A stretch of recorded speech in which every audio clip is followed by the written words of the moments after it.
All right, everybody. Welcome. Thanks for hopping on tonight. We are super, super lucky because tonight we have Jarrett Lipman speaking. Jarrett is the head band director at C.T. Johnson High School in San Antonio, Texas. He does 1 million other band things. Like, I couldn't even list off all of his commendations if I wanted to. If Christina, if you want to hop in and say any of them, we put his bio on our website and in our Facebook page, but also you probably just know who Jarrett Lipman is because he's Jarrett Lipman and he works at Johnson High School. So we are super lucky to have him tonight. Thank you so much for being here, Jarrett. I assume you're still at school, but thank you for being here. What I'll do is I'll just kind of we try to keep our calls up between like 25 and 30 minutes and then open it up for questions at the end if you're willing to do that.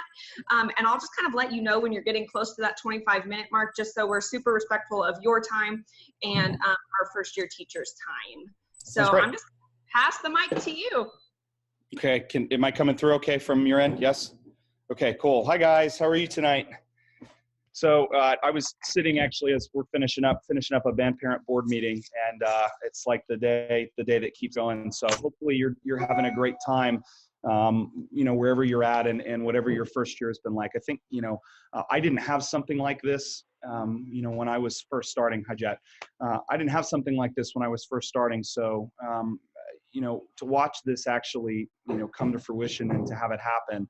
I think you're really fortunate. I also think it speaks a lot about the fact that you're going like, hey, I want to get more information. I want to learn. I mean, I think if I had an opportunity to sit at a computer and listen to Amanda Drinkwater or Dick Clardy or any number of these people talk, I would have never missed a webinar. I mean, it's I don't put myself in that category other than I just know that when somebody speaks, I wanted to hear it. And I think that's a big piece of what's going to make you successful. So kind of what I thought I would talk about tonight, talk to Hannah a little bit about some things that might be a good kicking off point, was just, about relationships with your co-directors, with your head director, and sort of with, the people that you work with on a day-to-day basis. And something, and I don't say this to brag, but I'm proud of it, probably more than anything at Johnson, is the longevity of our staff and the team that's been together, because how hard it is for a team to stay in place at one place. So Alan Sharps, the other band director, and I have been at Johnson since it opened in 2008. Alan was actually Jet's band director when he was in high school. And Alan and we've taught together for 12 years. And Daryl, who does our color guard and designs our drill, has been writing the drill and done the color guard for 12 years. And Chris Hartman has done our drumline for 12 years. The only additions that we've made to the program are life things that, Mr. Stern had a baby and went to go to Texas State to be a professor, but is still a part of our music arranging. Our music arranger is the same person. And I say that because I think that, for me, and for Alan, our priority first on anything is building an environment where our staff wants to hang out. We want to be around each other, which is what you see on the outside. You see the staff pictures, you see the camaraderie, but the amount of fights, counseling sessions that Alan and I have gone to together, administrators that have had to, I'm very serious. Where we're sitting across from each other at a table and an administrator is in the middle trying to help us navigate our problems like family counseling. Daryl running out of a rehearsal because of stuff with the drill where he's mad at me, I'm mad at him, and stuff isn't working and we're fighting and the kids are watching it and we're trying to walk away and he's getting in his car and he's driving off. And he's so angry, and it's those things don't ever make it out into the public view. The outside is just like things are cool and everybody thinks we're great. And I'm not married, but I can imagine, that a relationship that is successful with your coworkers takes as much work as a relationship that you would have with a significant other. And where you are going to be made is if you have a director who's super excited about your welfare. They take care of you. With our student teachers, we try to, I keep in touch with them as much as possible. It's very important to me, that they always feel like they can come and talk. That's not everybody's situation. There are a lot of times where maybe you find yourself with a head director, or a colleague that for any number of reasons, whether it's, you're in a different place than they are, you're super motivated about pass-offs and about doing stuff, and or maybe you're not motivated and you don't want band to be your life. It's the head director's life, and for whatever the reason, that compatibility issue kicks in. Ultimately, at the end of the day, the hardest part is when there's a compatibility issue, I think, is how to navigate that. When we really struggled at the beginning, I felt like our relationship with our middle school, Tejeda, it was a hard sell. When we opened some background, Tejeda, our main teacher, was here before Johnson was. So Mr. Rosenberg has been teaching a very long time. He was kind of established as the Pied Piper of this whole cluster, knowing that the community rallied around him. And then this high school drops in, and all of a sudden, we're like, dude, okay, you're feeding us. He had never been told he was feeding. And honestly, when I went in as a first and second year teacher, I just wanted to tell him all the things he was doing wrong. I was hostile. I was like, dude, these clarinets, they don't have embouchures. These flutes, they look horrible. How could you let your band play so out of tune? They don't count. And what I learned through that was I was destroying a relationship that hadn't even had time to form. And when he and I started to have a beer together on Friday nights, we would go out to the tap exchange and start talking about problems. And I tried to listen more to learn about why he did things the way that he did. I won't say that he and I don't fight about stuff, but I feel like I have a much better understanding now than I did then. So it was, again, what worked for him and I was beer. In some cases, it's that simple. In some cases, it's not. You may really need to sit down with a third party and navigate or negotiate, what's going on with it. I think that, for you, your relationship with someone on your campus or someone in your cluster is, it's going to be so key to your survival. And with Alan, it's like the week before we're trying to get a Midwest recording done. I got kids out sick. We've got all these things that are popping up, and I was really struggling. I just go into his office and I sit, and it's like he is talking me off the ledge as many times as I've talked him off the ledge. That has not always been the case with our relationship, and it took a lot of work to get to the point of where, like, I get that Alan is a late guy. He is going to show up late. He shows up late to work. He shows up late to sectionals. That said, when he's there and he's a part of it, you're never going to find someone that's as intuitive and intelligent and smart. He puts up with a lot from me. I'm high intensity. It's hard to work here. The hours that I don't have kids of my own. I don't have a family. So it's not that I expect my staff to be that way, or our staff, I should say. But people feel pressure naturally. They see me here. They feel like they're supposed to be. So it's like I'm starting to learn with Rob and Dan, the other guys. Dan is 32 and Rob is 27. That's like, I have to tell them to go home. I have to tell them not to be here. They've got to make that time for themselves. But I don't know 5 years ago that I would have done that. And Alan wasn't a great role model for that because he was here all the time. So it's like, I think for you, if you don't have a good situation, really sit down and figure out, first of all, what are you contributing negatively to the problem? So it's like step one, what are your shortfalls? If you know that you talk too much, if you know that you have a temper, if you know that you are overly opinionated or maybe overly sensitive, write all that stuff down and really reflect on, every time you see something in someone else that bothers you. A lot of times they say we're the most bothered by the things that we see in ourselves or we have issues with. Reflect. What are you doing to contribute to that problem? And then you recognize that this. It's the quote. Somebody made $1 million off the phrase on the shirt. A person who is appreciated will always do more.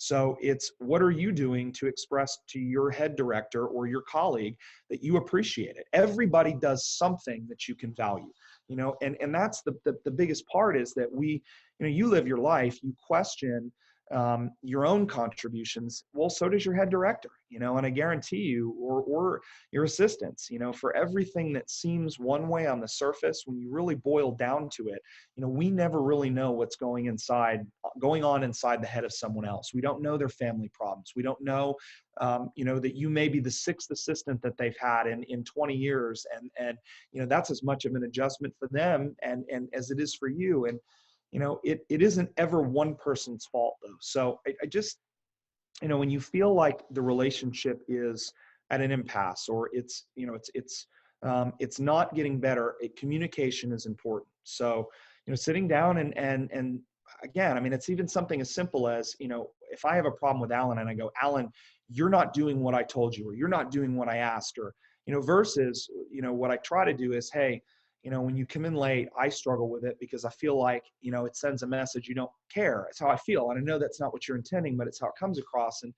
But then you have to be willing to hear the other side of it. And the number of times I talk to my own student teachers, our student teachers, where they come back and they, they're really angry because they feel like, something isn't going right, or it's not going the way it should. And and a lot of times it's just like, slow your roll. You're teaching for 1 year and this person's been teaching for 20. And the one thing they have over you, whether you're the greatest musician in the world, is they have 20 years more experience than you do. And you someday will have 20 years more experience than somebody else. And that I just think on the younger end, you have more room to acquiesce and to give in, like I did with Bernard. And I finally had to go, like, Bernard has taught way longer than I have, and whether or not I agree with it, I got to work with it, and his wife, who teaches now at our sister school, she's so different than he is. And it's funny because it's like she in some ways is a lot more like I am, that she's very, type A, and she's very driven, and she nitpicks and plans. And a lot of times when I watch her, it makes me more aware of how I come across to people. I'm like, oh boy, I don't want to be that, and Jet can tell me, when I was with Emily at Bradley, it's like, I go in and sometimes I'm like, Gerwitz, chill, like you're, and she'll look at me when she comes in and she does the same thing. And I think that's where, you've got to get to a place with whoever you're working with that you can have that dialogue. And that may seem Pollyannish, and it may seem like that's not real deep. But if you don't do that, the alternative is toxicity. And I guess that's my last piece for you is, what do you do when it's toxic? Well, I mean, the first thing I go back to is, what are you doing to contribute to the toxicity? If my environment, if something is toxic, the very first place I look is me. If my kids seem unhappy in a rehearsal, it's my fault. And a lot of times people say, my kids just aren't getting the job done. They're so talented, but they're lazy. And I go, what I learned from Mr. Bennett, and I'll never forget it, if your band sounds like poop, and he uses the other word, it's your fault.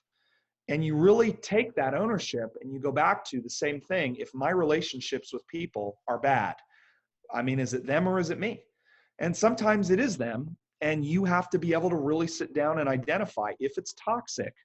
How do you walk away from it? When do you make the move? Well, if someone's putting you down, if someone is marginalizing your contribution, if someone is harassing you, if somebody is constantly berating you, that's not okay. It's never okay. And you need to be willing to stick up for yourself there and to bring that to the table. Unfortunately, a lot of times, it takes two to tango, or it takes two bad drivers to have an accident. There's probably something going on, and maybe it's as simple as compatibility. I mean, I can tell you that, not every person that applies for a job at Johnson fully understands what the life is like here. And I don't even mean my expectations. I mean the expectations of the community, of the kids. Before I got here, Ronald Reagan had established this incredible tradition of excellence. I walked into that when I was here, and the community expected certain things. It's like you buy a BMW, you buy a first class ticket. They're going to expect from you that you're going to be on your A game. So I think asking your head director what they expect from you, and what they want from you. Is so important. And then you have to really self-assess. Is that a good fit for you? Is that healthy? And it doesn't make you a bad person if you go no. One of the things I love about Northeast is if you come to NEISD and you look, we are not, I don't know how to say it, not every person in NEISD wants to be the next Bands of America Grand National Champion. There's a lot of, I mean, Patrick Finkbeiner at Roosevelt would be like, Lipman, all that crap you do, all that prop crap on the field, I don't want any of that stuff. Keep that stuff away from me. You know, but Patrick and I can make fun of each other about it. And I respect so much. Roosevelt just took a trip to Hawaii. His kids love band. There are kids that should go to Johnson that go to his program to do the magnet, and they love band. And they'll say, look, Mr. Lipman, I love band here. You know, and it's not because it's just they have a great experience. And you know, I just think that so often you have to know that your survival rate, your head director is a piece of it, your colleagues are, but your compatibility with your situation, you know, and that's, if you're not in a compatible relationship, and I mean that with the program and the colleagues, then, you know, you might look at doing something else, and that's okay too. But I just, you know, I never want in any of this that people perceive that, I mean, our laundry is dirty. If you spend a semester here, you are going to realize that there is a lot of stuff that you would probably go like, wow, that happens. It's like, you know, kids doing drugs, kids drinking, kids, you know, bullying each other on social media, you know, parents that are out of control. I mean, I sometimes it's like, I feel bad about it because it's, you know, I'm just an open book about negative stuff. But I want teachers to understand when they come out, and I want the staff to understand that if, you know, if the staff's upset with me, I have to listen. I have to. And if you have a head director that doesn't see that, you know, your job in all of that as a great assistant is to figure out how to try to make the problem better. You know, so hopefully writing some things down, having a meeting, maybe talking to an assistant principal. Those are just some practical things that you can do when things get bad, but they're going to be bad. I mean, you got to be ready for that. I mean, anybody that teaches you in college that, you know, you're just going to have this dream relationship with your band directors. The only thing that will teach you otherwise is experience. You know, and I mean, I think about Jet all the time, and what I admired about Jet working at Bradley, you know, I know it's not supposed to be about him, but he works with a very high intensity head director there who was also his teacher in a program where, you know, she will admit to you that she is as high as she is low, and you never know what you're going to get. Tonight, she, you know, and she won't be upset sharing with you, you know, she's got 100-degree fever, and she's trying to figure out what to do with the concert and what to do with that. And I guess what I admired about going to Bradley is Jet was like the calm in the storm. And maybe you didn't feel that way, Jet, when you were there, but I can tell you that what it did for her, you being that person for her, you know, that was the scariest part about losing you as a director, was just that she could count on you so much, you know, and I mean, that's where I just go back to, I think there's so many people that have had to work in these high intensity situations, and they, you know, they work and they figure out how to do it. And sometimes, you know, you look at a situation and it doesn't work. And there are people in our district that have moved on and done other things because their relationships maybe haven't been as compatible with the people they've worked with. And, you know, whenever a younger teacher in Northeast comes and asks for advice about how to get along better with their head director, you know, usually I try as hard as I can to get them to acknowledge the positive things about where they work. What do you like about where you work? Because when you were applying for the job, you were totally fired up. It was the greatest job in the world. So how did it go from being the greatest job in the world to being your worst nightmare or being frustrating? And, you know, you just, whatever you think about any great program, you know, whether you research it and you perceive, you know, about Marcus or Hebron or Bell or Reagan or Johnson or Vandegrift or Cedar Park. I mean, you can go through all of them, and the ones I don't mention, they all have infighting. They all have problems, and you know, the longevity of the team really hinges on how willing, you know, the assistants and the head are to sit down and to work through their problems. And you know, I hope some of that gives you some food for thought. I hope that you recognize that you're never alone when you feel like you're at your wit's end with a colleague, and recognize that probably many days that you feel that way, your colleague feels that way about you.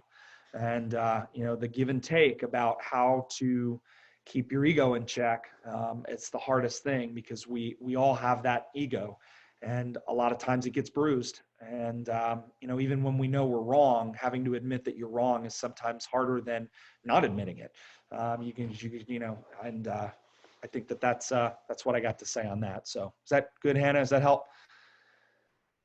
There were just so many things in there where I was like, oh, that makes me feel super normal. Thank you for saying that. Or like, oh, good. It's not just me that feels this way. There were a lot of moments like that for me. So I appreciate that. Do you have time for questions, Jarrett? I know you're still at work. Of course, that's fine. Okay, awesome. So we'll do the usual awkward hand raise. I have a question, but I don't want to turn on my screen because my hair is a mess. And judge me. Oh my gosh. Is that Brooke? No, it's me. Oh, it's Bree. Got you. Okay, go Bree. So a lot of things you said is actually what I'm dealing with now. I wanted to also get your take on it. Christina knows this story. She knows all about it. But my head director, she's been teaching for about 20 something years. And at this school, we only have about 50 kids in the band. And it has been very successful, about 3s and 4s every year since about 2010. It's a struggle. But when I came last February, and in the spring, she actually let me teach and help out the ensemble. But in the fall, she kind of just shut me down. She started to berate me, put me down in front of the kids a lot. She still doesn't tell me any of what's going on half the time. I still don't know what's going on. I'm like, I don't know what we're going to rehearse today. I have no idea. And I've talked to her about it. I've talked to my principal, the fine arts director, about it. And they've talked to her about it as well, but nothing has changed. And it is a really toxic environment. So I was just wondering what I can do to, I don't want to say make it to the end of the semester, but try to make it better. Because every time I've tried to make it better, I've just been hit with like a wall. I don't really know what to do anymore. Sure. I think without being there every day to see your situation, and this is where I get cautious about giving advice, because it's you know the situation better than anybody that you're going to talk to about it. You live it. And, I go back to, if you've reflected on what you are doing to contribute to it, and you're trying to better yourself, and you're trying to follow steps to fix stuff, all you can try to do is protect your assets. You are the most important asset, because if you burn out, there is no teaching. It's gone. So you have to keep yourself guarded and not allow it to run you down or consume you, because negative gossip at the happy hour is the number one. I mean, that's why I stopped going to band director parties for a long time, because I struggle with it, because I do it too. And what I find is when I get wound up, listening to other people's problems sometimes makes it worse, because then I get even more wound up about my own. And, I think trying to keep yourself away from any source that fuels the negativity outside of what you're living every day, because the last thing you need is more negativity. If you have a plate full of it, ultimately your job is to be there to support your students. But you have to be careful that in the process of supporting them, you don't turn them against any teacher. You don't try to be their savior, because if the head director perceives that that's what you're doing, even subconsciously, it's only going to make the problem worse. Insecurity is so hard to deal with. You think about that. Everyone is insecure. Whether you've taught 1 year, 30 years, we all struggle with insecurity. So it may be that your head director struggles with some of that stuff. And that's where I get to the bottom of it. It's approaching it from the standpoint of, what can I do to be better? What am I not doing that meets your expectations? Writing things down and trying to be better with them, and focusing less on bettering your head director and more on bettering yourself. You can't control your head director, but you can control yourself. You can still grow in a toxic environment by focusing on self-improvement. And if at the end of the semester, it's not an environment that nurtures your long-term ability to survive in the profession, then it's maybe a good idea to look at some other things. But you applied for the job for a reason. You wanted to be there.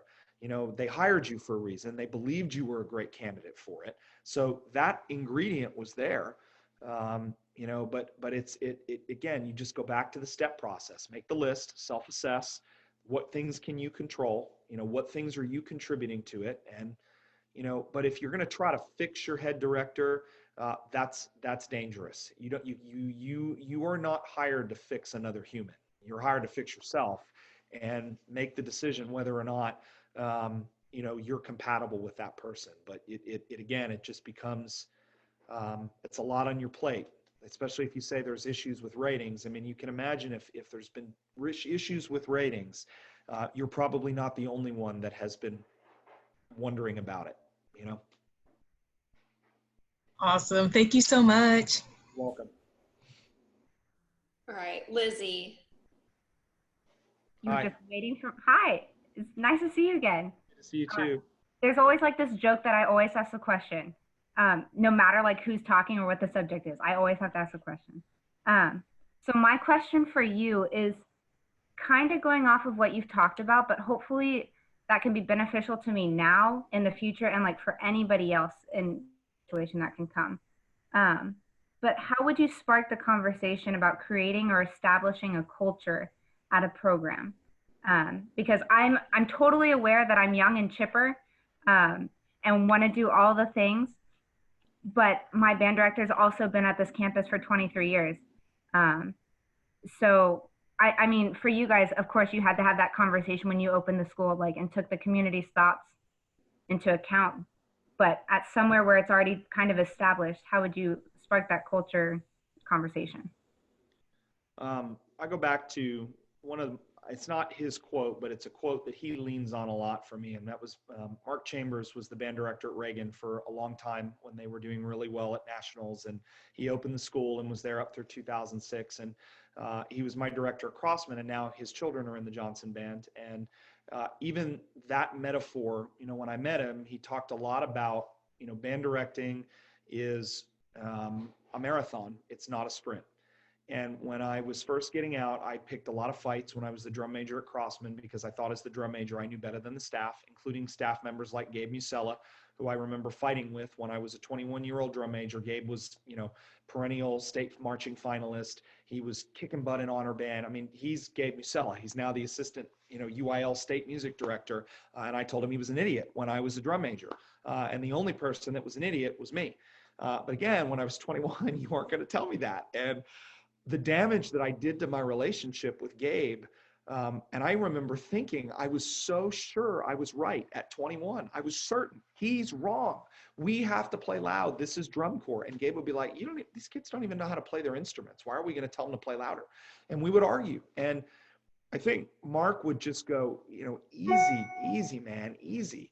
Like, you've got a long road ahead of you. And I'm still cleaning up mistakes that I made when I was 21, 22 years old at age 33 because of me being too overzealous. So I'm not telling you not to be chipper and to be overzealous, but if you can keep in mind that your career is intended to be over a long period of time, you don't have to establish that culture the first year. So how do you bring it up? I don't know that you know, when we opened Johnson, it was different because I was being asked specifically what I thought. But if someone doesn't ask your opinion about the culture on the campus they've been at for 23 years, year one may not be the best year to change that. So what do? Well, you affect the things in your circle of influence. You know, I talked to Matt Wood, and Matthew is real focused in on his band. And anytime he talks about anything about that's not his band, the head band director, you know, the wind ensemble, the campus as a whole, I'm like, Matthew, stay focused on your band. Your clarinets don't play in tune. Fix your clarinets. That's what you can control, you know, and that was another thing for Mark. Mark would always say, you know, until you've really built a trust with not just your director, but your kids, trust comes from delivering results. You know, results are different from success. You know, success doesn't have to be a 1. It doesn't have to be a 3. You know, it's results, it's improvement. It's that you've shown that you can deliver, you know, on what you offer. So I think if you can do that over 2 to 3 years, that conversation becomes a lot easier. So I guess my advice would be in year one, unless you're asked, keep your opinions, not necessarily to yourself, but don't force them. And if there's a way to maybe slide little things in there, you do. And then the longer you've been there, then you try to make more of a mark. But I don't know that anyone's going to follow that who's 22, because I got the same advice and I didn't follow it at 22, you know, but at 33, I wish I could go back and calm my 22-year-old version of myself down, because I don't think we would have been less successful. I think I might have damaged less some relationships, both with my current colleagues and with people outside the band program. So. Awesome. Thanks. You're welcome. That's super powerful. I have a question if nobody else does. I'm kind of like, I'm having to like scroll through to like see, because there's so many people on the call. Jarrett, at what point do you feel like, I'm in year 5, and so this applies to our mentoring coaches that are on the call, as well as, you know, our growing student, or our growing first year band directors in a few years. I still struggle with, at what point am I legitimate? Like, at what point am I allowed to have an opinion? At what point am I allowed to make suggestions and that sort of thing? Because I'm in year 5.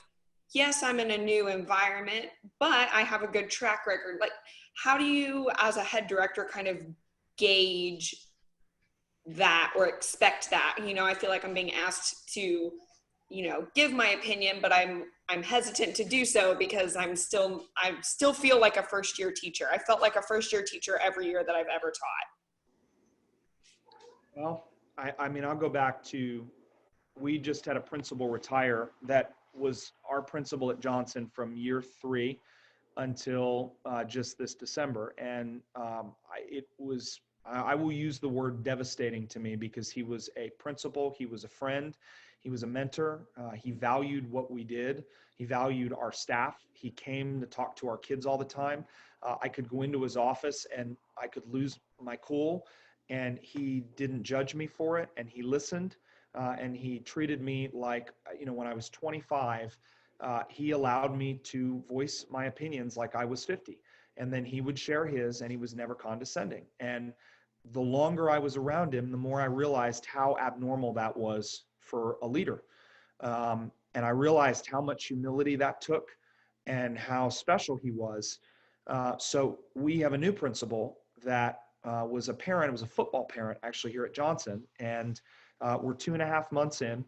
And I really understand why he got the job, because he's different than Mr. Melbrick in some of his delivery.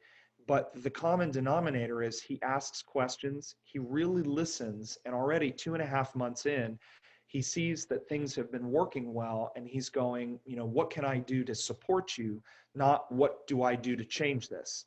So why I go back to that is that ideal thing exists. There are people that are out there that really do ask your opinions. You know, I mean, I think about Steve Wessels at Cedar Park. I mean, I look up to him so much for any number of reasons, but more that when I wasn't legitimate or whatever, you know, when I was a 3rd-year teacher, Steve talked to me. He made conversation. I mean, I had to initiate it, but he was always willing. And I struggle with what is legitimate, because I think that at some point, a good idea is a good idea.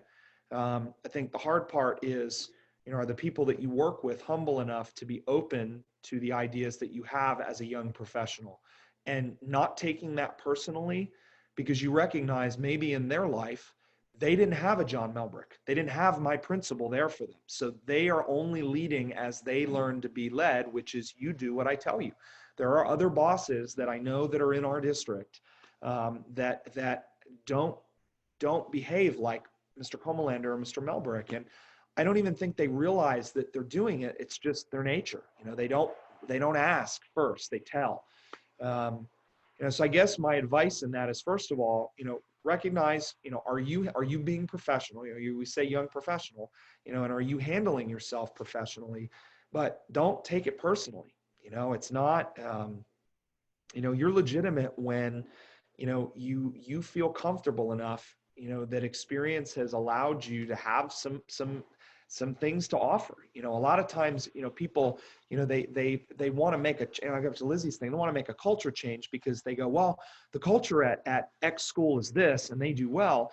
The hard part is that they may not realize that the culture at X school isn't anything like what they think it is. You perceive it's a certain way, but when you bring it up to your head director is hesitant because they have a different perspective. You know, there are people that perceive that, you know, we overcharge, we over-rehearse, we over-prop, we over this, and our kids must hate band. And if you came up to a rehearsal on a 105-degree day on our parking lot, you could find 10 kids that hate me and hate it. You could find 10 kids that love it and would do anything. So the truth is somewhere in the middle, you know, and I think that for your head director, you know, that compatibility, if what you're offering doesn't line up with their perception, you know, you've got to work to gradually change that somehow. You know, but you know, again, when you ask, when are you legitimate? Well, you're legitimate when you know you're legitimate. You know, you're going to know when you have something to offer. You don't need a rating to tell you when you're legitimate. You know, you don't need a title, you know, anymore to know that you have something to offer. You know, I mean, I read the stuff that was on the yellow board and well, what qualifies someone to be a mentor? And I'm like, I can't wait to see what people have to say about this. Because it's like, to me, a mentor is someone that part of the term, they give a shit, they care, they want to help. That's what a mentor is, you know, and a mentor is somebody that shares experiences. You know, I mean, my dad always was like, be cautious of advice. You know, people that want to offer you advice, be cautious, because, you know, the advice is rooted in their own experience, and your experience and their experiences are not the same. So it's just like, you know, you just gotta, I don't know. You gotta recognize that what you made it through your training in college, which is a big step. You have a love for the profession, which is a big step. You have a lot to offer. You know, just don't let any of that get burned out. You know, even if you don't get to say everything you want to in your first 5 years. Thank you for that. We'll do one more if there is one. And if not, I'm sure the conversation will continue over on our Facebook group. This is a really good topic. Sure. Someone interrupt me if you have a question, because I can't see everybody on my screen. Okay. Okay, great. Jarrett, we can't thank you enough for being here tonight and like just making everybody feel normal. And Sure. we're really lucky to have you. I really appreciate your time. I know it's been a long day and it's the first day back from spring break, but it's a really big deal to us and to our first year band directors. So we are very, very grateful for you. You're welcome. Anytime. Thanks for asking me to do this. Absolutely. Thanks for being a part of it. And everybody, the recordings will be up tomorrow. So thank you, Jarrett. Everybody have a great night, and we'll chat soon. Take care.